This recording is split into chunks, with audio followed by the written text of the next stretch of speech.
Oh, hello. Good evening and welcome to Stereo Graffiti Creative Chit-Chat that we call it. This is the second edition. The idea is that every Thursday at 9 o'clock we get to say hello to some creative people. We run for about 30 minutes, so we're not going to keep you all night, but we've got three guests on tonight, three fabulous guests. And you know, there's live music in between, bits of stuff that you'll really love and enjoy.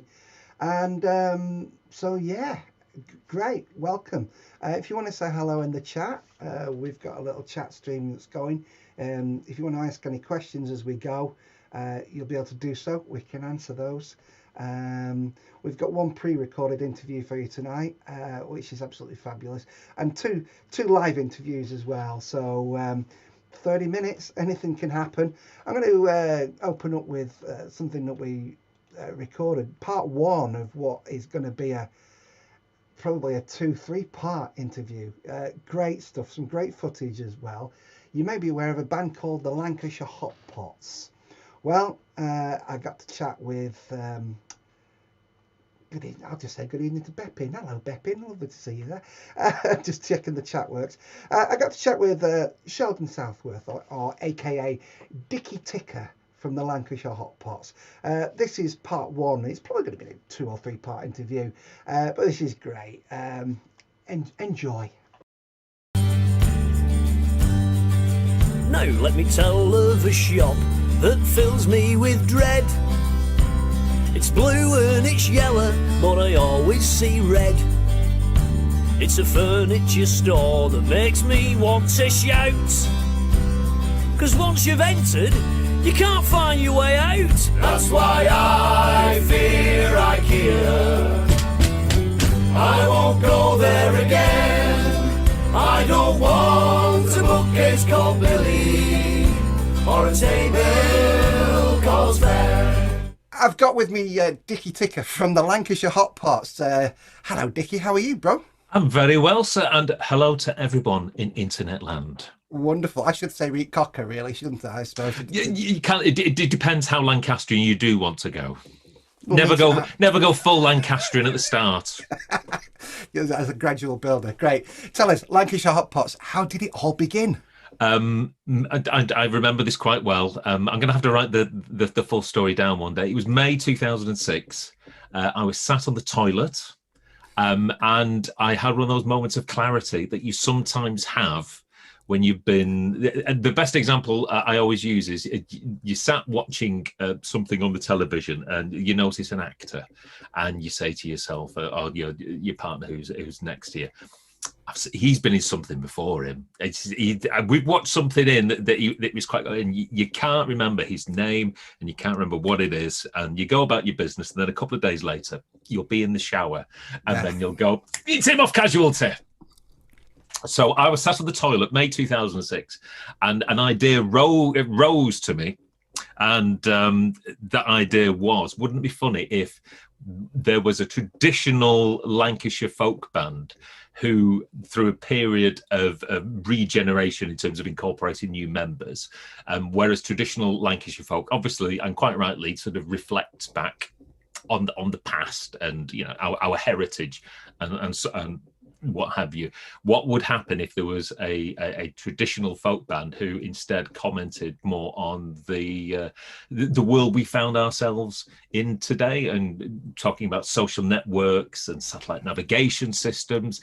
And from that one simple idea, the Lancashire Hot Pots was born in December. It was end of November, December of that year. We in a living room, we hastily recorded a couple of tunes, put them on the social media, MySpace, as it was then. Passed them round to a couple of radio presenter friends that we knew, just thinking, that this is something that people might like this, having no great expectations about it at all. And almost from the off, it took off, completely took us by surprise. It went down so well that we sort of reconvened sort of January, just to think, right, well, should we do a few more? And then we thought, well, the songwriting's going well. Should we think about playing these live? And it was the end of March of 2007 that we did our first gig. And in some respects, pandemic aside, it's been a non-stop blur of ever increasingly daft activities since then. I'm a DJ and I'll make you dance. A little bit of techno, a little bit of trance. Play anything that you like, from Eric Prince to Paul Van Dyke. On 2 turntables and a microphone. I'll play some house for your Auntie Joan, and I'll just stay for rock the place with a little bit of hardcore drum and bass. So what you all knew each other, you know, that original core group, you knew each other before. Were you already doing music together before Hot Pots then?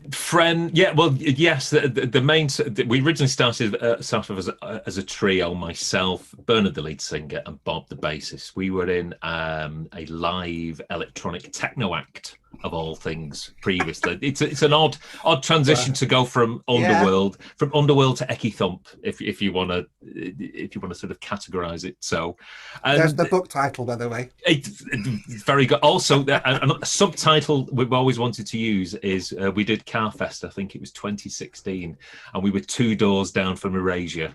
So that's going to be another one, 2 doors down from Erasure. So for the most part, friends first and foremost, sort of the what some members of the band refer to as the inner circle, friends who were already in a band together. And I think you yourself will probably testify this. There's nothing greater than having your friends and being creative and sort of playing music. And we've adopted a number of different sort of musical personas. And the thing that just, even to this day, we were the majority of us were rehearsing last night.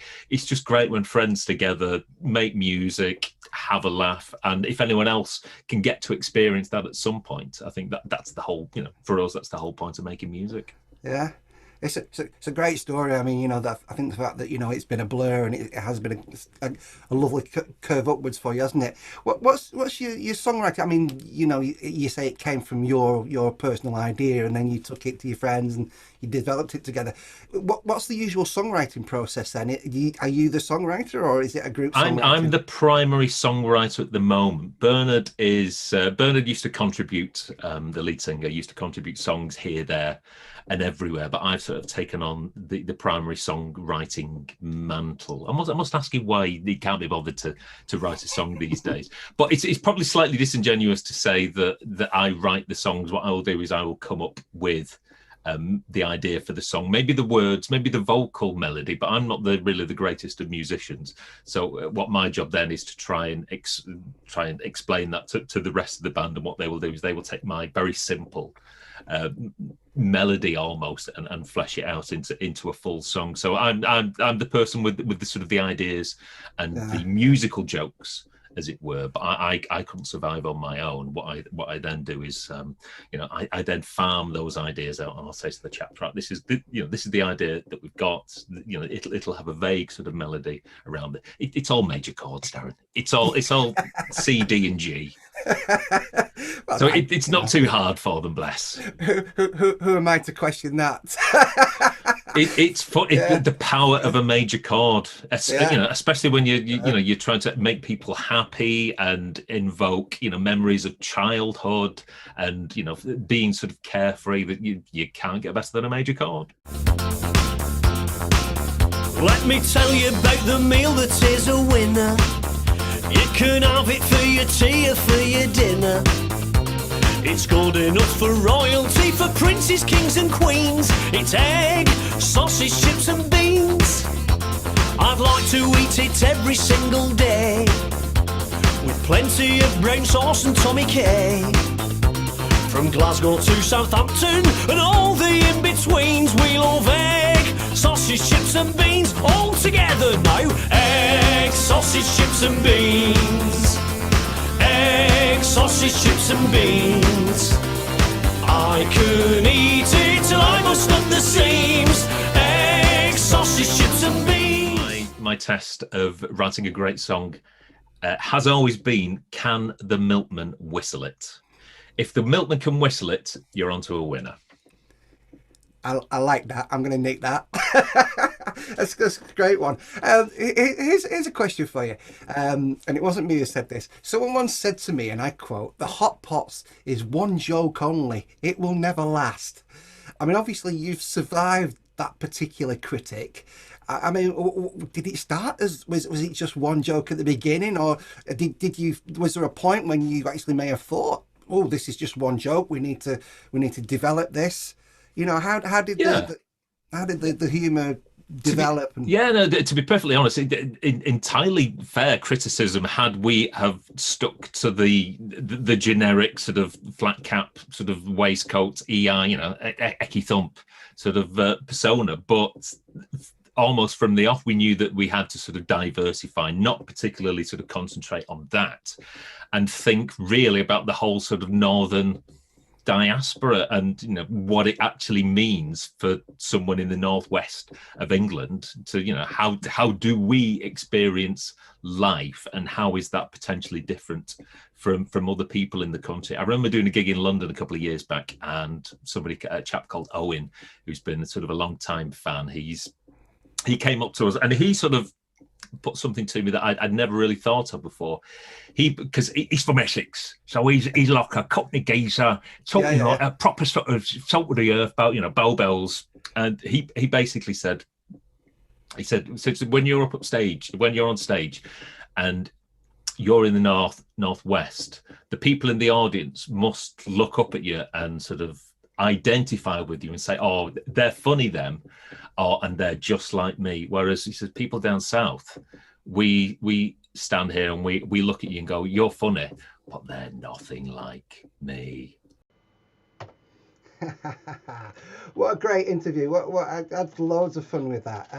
That's Dicky Ticker, or as he's known to the rest of us, Sheldon Southworth, from the Lancashire Hot Pots, and that's part one of what I think we can probably can be a 2 or 3 part interview, because there's a little bit more to go on there with the Lancashire Hot Pots. It's a great story, and loads of fun. And I'm going to bring my first live guest in, because I'd like a reaction to that. Mr. Roland Jones, good evening. Good evening, Darren. How are you doing, mate? I'm fine. Have you heard of the Lancashire Hot Pots? The first thing I thought when I was listening to that was Bill Oddie and the Goodies doing Ecky Thump, and I don't know. It's what he said, about how the guy in London reacted to it, as opposed to how people in the Northwest reacted to it, is quite interesting, because regional humour doesn't always translate, does it? No, it doesn't. I mean, and that's the thing with the Lancashire Hot Pots. I mean, they got this thing that is basically a skit on the Lancashire bloke. Yeah. And I watched them. I saw them at Glastonbury. And right. I thought, oh, there's going to be 20 people in a tent from Bolton. But it was packed, and people from everywhere just totally, absolutely got it. Totally got it. I was I want to discuss with you a couple of things. I want to talk to you about your own song shortly. We've got about 10 minutes. We're trying to get to the point. I'm going to first up here is just put a little link up here to Talking Songs. Yes. Now, I met you because you run this fantastic weekly live stream, don't you? Where you interview other songwriters and you literally talk about songs. Is this a lockdown only thing? When did it begin? Well, it started 2 years ago, and my original idea was to do it as a live event, and I found a venue in central Manchester. And the idea was that I would do the first half, myself and the guest songwriter, and we'd chat and exchange songs, kind of thing. Nothing's pre-scripted. It was just a matter of, they'd play something and I'd say, well, which is sort of good. And then the second half, they would do a solo set. And we did it for a couple of weeks in Manchester. Lovely venue in the Northern Quarter. And it went quite well. In fact, it went very well. It went well for us, but not for the venue, because the venue went bump. And as a consequence, we looked for somewhere else. And then I found another venue in Chorlton That didn't work out either. And then for various reasons, I'd not been well. I put it on the back burner, as they say, and left it for a bit. And then when we went into lockdown, I thought, well, this is a good time to try and do it for all sorts of reasons. First of all, there were so many of us who were used to doing regular gigs, and suddenly we had no gigs to do. Secondly, I was bored and I wanted something to do. So I started doing it, and basically it sort of stemmed from people that I knew. I mean, we'd not talked before, but I knew George, and George suggested you. So, you know, that link came out of there. A lot of the people I've had on have been people I've met in various situations. Trevor Babajak is a guy who's blues player who I've done gigs with for Blues Madness down in Skegness. Then there were some American artists. Leslie and I went to the States a few years ago, and a lovely woman, great performer called Rachel Kober from, I think she's originally from Louisiana, but now lives in Florida. She did one for me. Then we had the amazing Dana Gillespie. I don't know if you remember Dana Gillespie from the 60s. I actually watched the stream you did. She had a musician with her, didn't she? Yeah, Jake. Jake Zeitz is a co-writer who is a fabulous guitar player. It was great viewing that one, Roland. I really did like that. Yeah, one. I loved it. The thing about it is that Dana has got this sort of almost like a sort of musical sense of humor in her songs. A bit like this sort of, you know, the Bessie Smith thing, where they're all slightly smutty songs, and it's all full of double entendres and things. And she is larger than life. I mean, I met her first at Skegness 2 years ago, when I was comparing the Blues Mountain stage, and she was just lovely, really nice person, but an absolute consummate professional. And then at the beginning of 2020, I was doing it again, and she appeared there again, but just lovely. So it sort of evolved from that, and it's been such fun to do, to be honest with you, because how many songwriters have you interviewed on Talking Songs now? We're coming up to our 50th episode in about 2 weeks' time. Wow. And so far we've had people from obviously lots of people from the UK, but apart from that, we've had a couple from New York, one from Nashville, one from Canada, one from Rochelle from Florida, an Irish blues musician from France who I met in Italy called Carl Wyatt, Fiona Boys, who's Australian, and then a couple of Italian acts. People that, because I lived in Italy for some time, and people that I knew from there, and it's just been a knockout. The interesting thing is, though, is how people are, the similarities between everybody's experience. They were all feeling the same thing. They were all, you know, distraught because they couldn't actually do any gigs. Yeah. And many of them said the same thing, that though they thought, well, at least I can get on with a lot of writing, a lot of them didn't.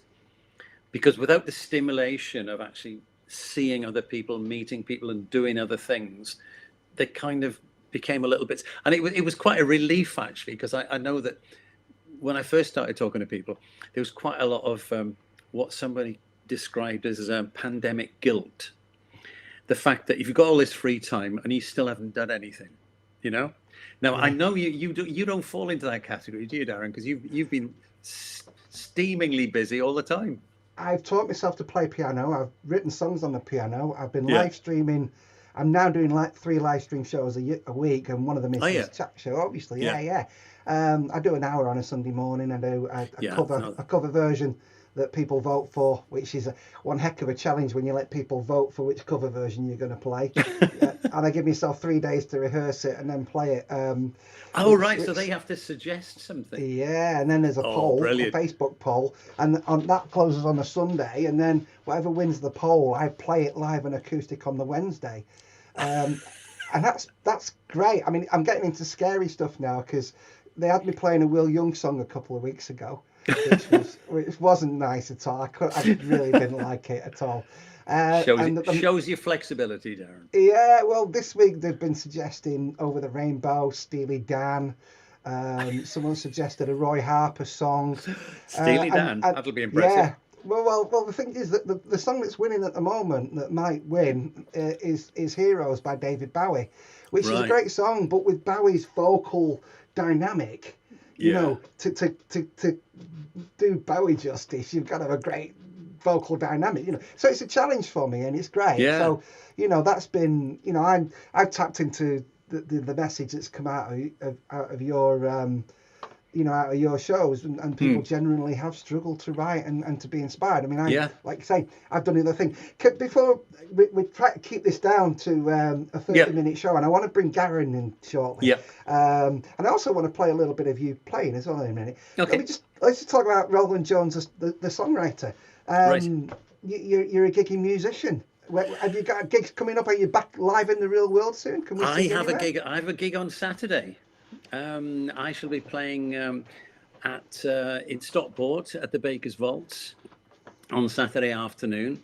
It's not been confirmed yet because I've not heard back from Bo Lee, but I'm hoping that Bo will be available for that. So there'll be the two of us there Saturday afternoon. We love Bo. I've not seen Bo in about 30 years, but he's great.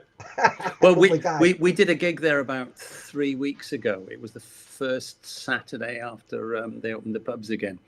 And, you know, at one point we were doing a couple of gigs a week together.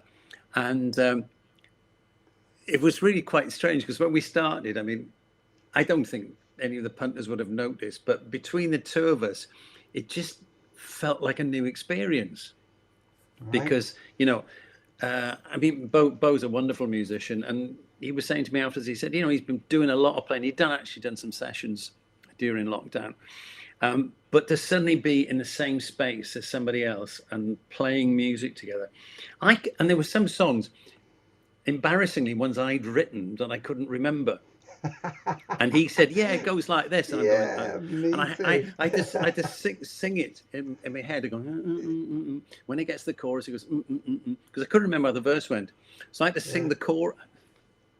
But he was lovely. It was great. So me and Bo should be there on Saturday afternoon. Well, hope you will be. I'm going to be there anyway. Roland, my next guest is Garron Frith, who is an outstanding songwriter, and I don't think you've had him on Talking Songs yet. No, I don't know that. The other thing is, we might not get him on webcam. We're trying to get his webcam connected, but we're going to speak to him anyway. We might be audio, but we're going to speak to Garron Frith shortly. What I'm going to do, just because it's nice to play a little bit of what somebody does. Roland, I'm going to say thank you, and I'm going to play one of your songs now. Pleasure, mate. Okay, buddy. Stay tuned and have a listen to Garron. Cheers, matey. Bye-bye. Roland Jones, and here's a little bit of Roland Jones for you. This is Roland playing live at Semitone Studios in Marple.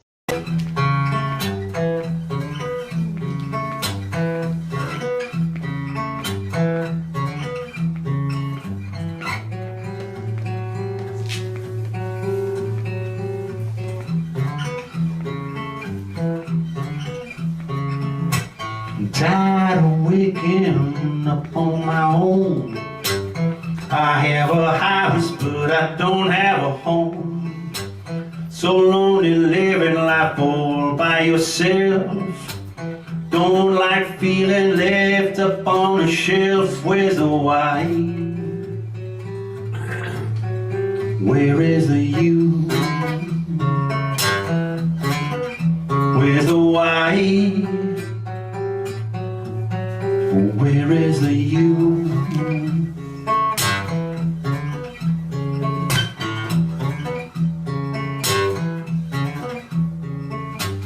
It doesn't worry me all of the time. It just appears with no reason or rhyme. Sometimes I see somebody smile.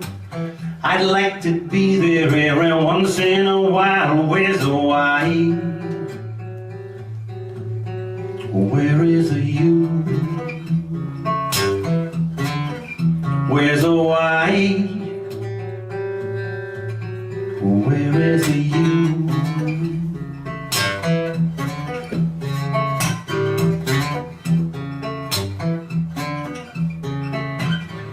I'm getting older and I'm getting tired, drunk too often, getting wild. I don't know how long this can last. Life's going slower, but time's moving fast. Where's the wine? Where is the you? Where's the wine? Where is the you?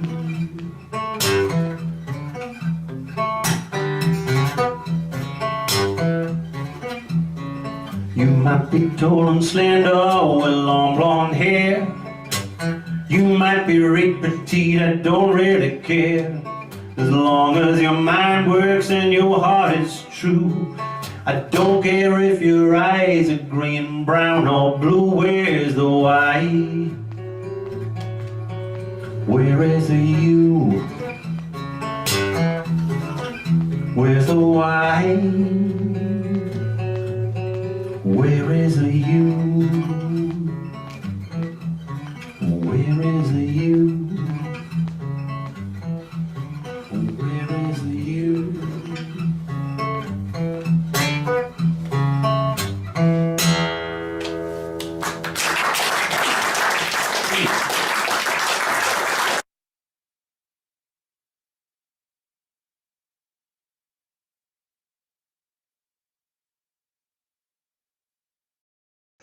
Oh, Darren. Oh, that terrible YouTube-y logo-y thing at the end. That was Roland Jones. There's his website, rolandjonesmusic.com.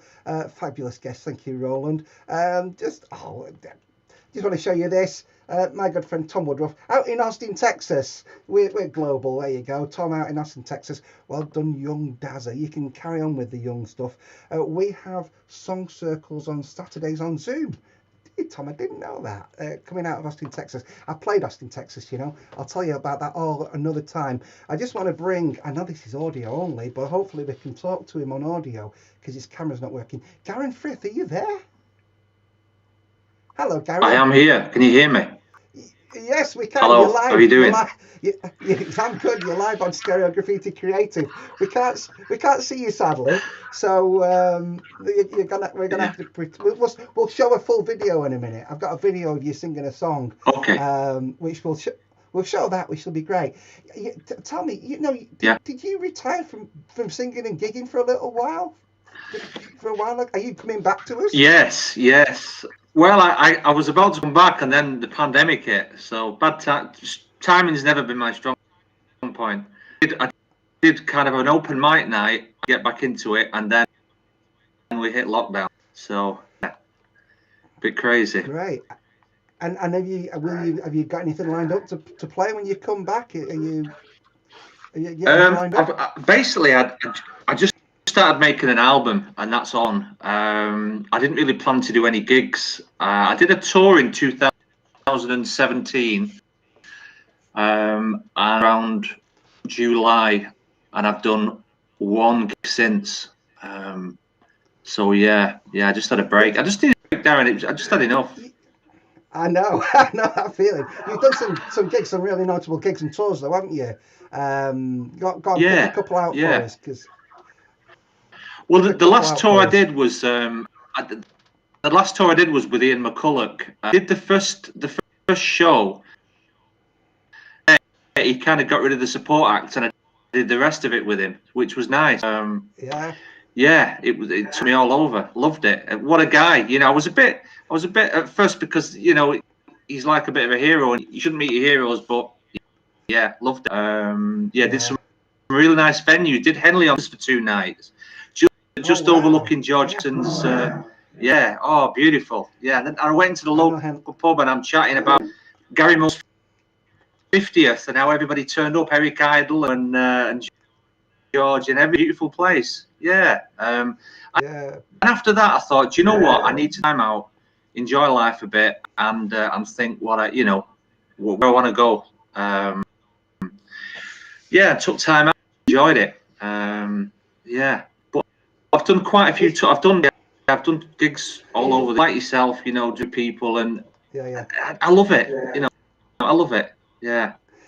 it's good. You know, I mean, I want to say this to you, you know, needing to take a break. I often say to people, it's okay to fall out of love with music. It's perfectly okay. Yeah. You know, take a break. It's a good thing Yeah. to do because it's always there for you when you come back. You know, and I've taken a break a couple of times, and I must admit, before lockdown, I was ready to give up once and for all. You know, but I'm actually looking forward to playing again now. You know, I'm falling back in love with it again, which is great. And do you know what?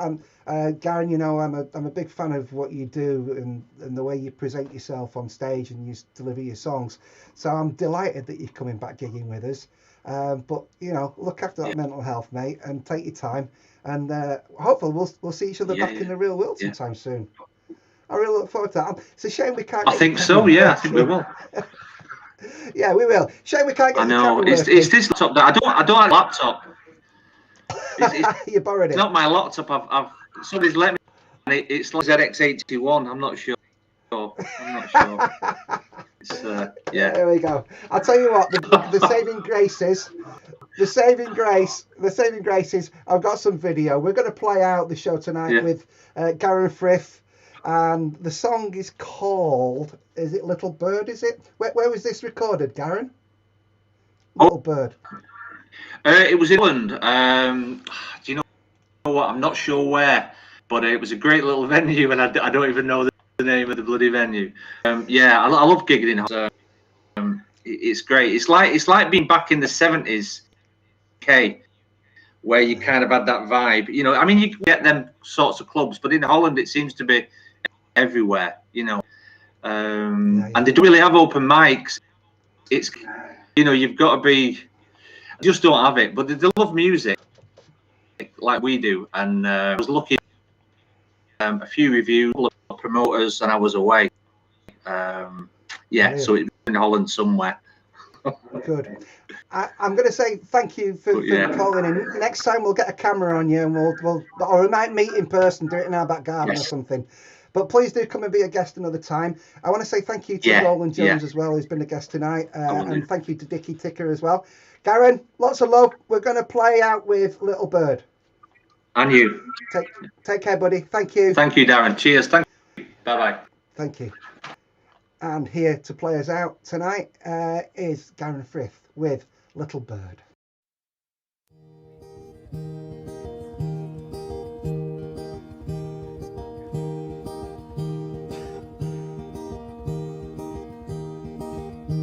To be tempted by ways of gamblers and strays, I'm the keeper of harvests, the man said. In the flood the jay fell, from grace by their spell, got a whole lot of hardship to tell. Lies, promises made, songs in my rage, sold down the Swanee.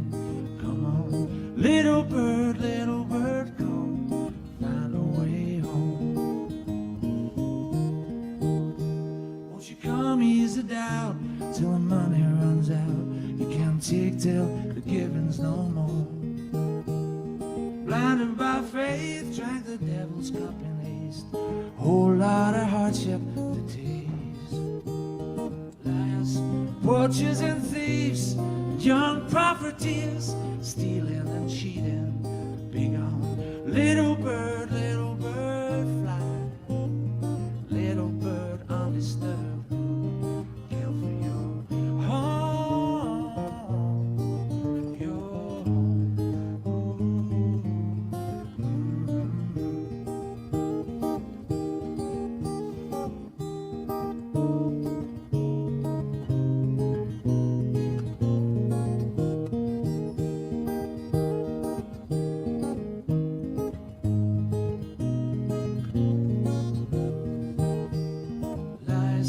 promises made, storms in my rage, sold down the Swanee. Come on, little bird, fly. Little bird, come, get up and fly. Your wings back home.